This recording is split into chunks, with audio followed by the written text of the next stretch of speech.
नमाज असर इतनी प्यारी नमाज है कि जब इंसान मरता है, इस दुनिया से रहलत करता है, कब्र में सोता है, तो फिर मेरे आका अलैहिस्सलातु वस्सलाम फरमाते हैं दो फरिश्ते उसके पास आते हैं कि यकदान ही उसको उठाकर बिठा देते हैं, उसमें जिंदगी आ जाती है, फिर उससे हिसाब शुरू करते हैं। लेकिन जो दुनिया में नमाज असर का पाबंद था और कितनी ही उसे मसरूफियत और मशगूलियत होती, वो तमाम मसरूफियात छोड़कर, मशगूलियात को छोड़कर वो नमाज असर अदा करता, तो जब वो फरिश्ते हिसाब के लिए आते हैं, उसको ऐसा मालूम होता है कि नमाज असर का वक्त है, कहीं कज़ा ना हो जाए। वो फरिश्तों से कहते हैं ठहरो, अभी मैं आपको हिसाब देता हूं, मुझे पहले नमाज असर अदा करने दो। ये उसका कहना, ये ईमान की दलील होता है और ईमान पर उसकी अलामत होता है। उसका ये कहना ही फरिश्तों को गोया ये जवाब देना है जिन सवालात का जवाब तुम पूछना चाहते हो, मैंने उन तमाम सवालों का जवाब तुम्हें नमाज में अदा कर देना।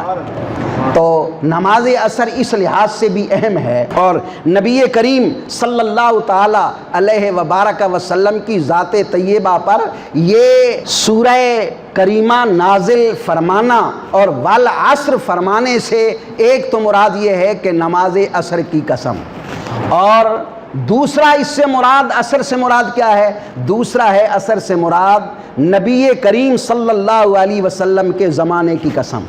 क्यों? कि जैसे मैंने आपको पहले अर्ज़ किया कि ये कुरान की आखिरी कसम है और ये कुरान करीम की आखिरी कसम है, और मेरे मुस्तफ़ा करीम सल्लल्लाहु अलैहि वसल्लम का ज़माना भी दुनिया के तमाम ज़मानों का आखिरी ज़माना है। क्योंकि पहले जितने भी अम्बिया अलैहिमुस्सलातु वस्सलाम आए, उनसे सबसे आखिर में हमारे नबी करीम सल्लल्लाहु ताला अलैहि व बारक वसल्लम तशरीफ़ लाए। फिर नबी करीम के ज़माने की कसम खाने की क्या ज़रूरत है? इसमें कितनी बरकतें हैं।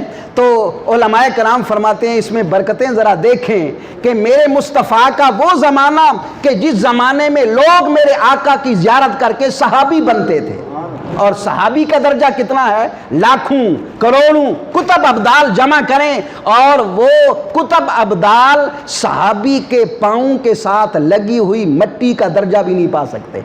इतना बड़ा दर्जा ये क्यों मिला? ये मिला है मेरे मुस्तफ़ा की ज़ियारत से।